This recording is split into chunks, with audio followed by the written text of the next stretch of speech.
Black hole की mystery पर न जाने कितनी फिल्म्स बन चुकी हैं, लेकिन आज भी कोई समझ नहीं पाया कि आखिर ये ब्लैक होल चीज क्या है। लेकिन इसको लेकर काफी सारी थ्योरीज जरूर हैं। तो चलिए जानते हैं आखिर क्या है वो थ्योरीज। ब्लैक होल की खोज। ब्लैक होल की एग्जिस्टेंस की फर्स्ट प्रेडिक्शन अल्बर्ट आइंस्टाइन ने 1915 में जनरल थ्योरी ऑफ रिलेटिविटी से की थी। अल्बर्ट आइंस्टाइन की थ्योरी के मुताबिक जब कोई ऑब्जेक्ट स्पेस में घूमता है तो वो स्पेस टाइम में वेव्स क्रिएट करता है, बिल्कुल वैसी वेव्स जैसी तालाब में पानी के घूमने पर होती है। साल 2015 में आइंस्टाइन की थ्योरी सच साबित हुई। रिसर्चर्स ने laser interferometer gravitational wave observatory में पहली बार ग्रेविटेशनल वेव्स को डिटेक्ट किया, जो कि 1.3 बिलियन ईयर्स पहले बने दो ब्लैक होल्स की वजह से हुआ था। स्पेस में कोई स्टार एक्सप्लोड होता है तो वो डार्क होल क्रिएट करता है, जिसके आसपास ग्रेविटेशनल फोर्स बहुत ज्यादा होती है। ये होल अपने आसपास की हर चीज को अंदर खींच लेता है, जिससे उसका साइज बढ़ता है, यानी कि लाइट भी ब्लैक होल से पास नहीं हो सकती है। आइंस्टाइन ने ब्लैक होल के लिए पहली थ्योरी दी थी, लेकिन इस डार्क मैटर के लिए ब्लैक होल वर्ड का यूज 1967 में अमेरिकन एस्ट्रोनॉमर जॉन व्हीलर ने शुरू किया था, और अगले कई सालों तक ब्लैक होल साइंस में एक थियोरेटिकल ऑब्जेक्ट था,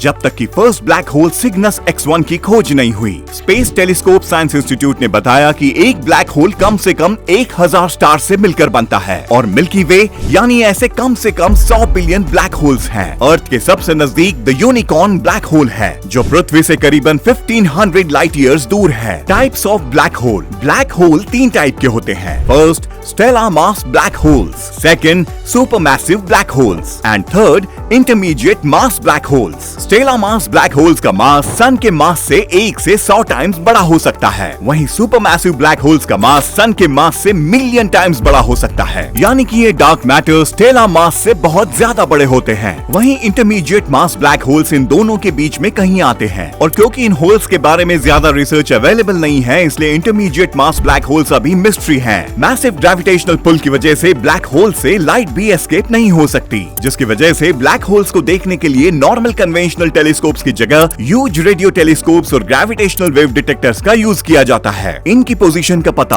अक्सर इनके पास बनने वाले गैस, डस्ट और स्टार्स के बवंडर से लगाया जाता है। Firewall theory. वहीं एक थ्योरी कहती है कि ढेर सारे मूविंग पार्टिकल्स और ग्रेविटेशनल फोर्स की वजह से ब्लैक होल्स लार्ज अमाउंट में एनर्जी प्रोड्यूस करते हैं, जिसकी वजह से black hole rolling walls of fire से घिरे रहता है। क्या हो अगर आप ब्लैक होल में गिर जाएं? अगर कोई चीज स्टेलर मास ब्लैक होल में गिरती है तो उस ऑब्जेक्ट की बॉडी स्पेगेटिफिकेशन प्रोसेस से गुजरती है। इस प्रोसेस में ब्लैक होल के अंदर मौजूद फोर्स ऑब्जेक्ट को हेड से टो तक कंप्रेस और स्ट्रेच एक ही टाइम पर करती है। लेकिन सुपरमैसिव ब्लैक होल्स में ऐसा नहीं होता, क्योंकि इन डार्क मैटर का मास ज्यादा होने की वजह से इनमें हॉरेंडस इफेक्ट यानी कि डरावना एहसास कम होता है। लेकिन सुपरमैसिव ब्लैक होल्स में गिरने वाली चीज कभी वापस नहीं लौट सकती। White hole theory. Black hole से बाहर आने के लिए एक थ्योरी है, व्हाइट होल थ्योरी। कई साइंटिस्ट मानते हैं कि ब्लैक होल की तरह व्हाइट होल भी होता है, और ये दोनों एक टनल की तरह होते हैं। जहां ब्लैक होल ऑब्जेक्ट को अंदर की तरफ खींचता है, वहीं व्हाइट होल ऑब्जेक्ट को इस डार्कनेस से बाहर निकालता है। एक थ्योरी ये भी है कि black holes he billions of years के प्रोसेस के बाद व्हाइट होल में कन्वर्ट होते हैं। क्योंकि इसके अंदर टाइम तेजी से गुजरता है, इसलिए ऑब्जेक्ट के लिए हमारे लाखों साल कुछ सेकंड्स के बराबर हो सकते हैं। लेकिन ये सब सिर्फ थ्योरीज हैं। असल में ब्लैक होल और इसके अंदर की दुनिया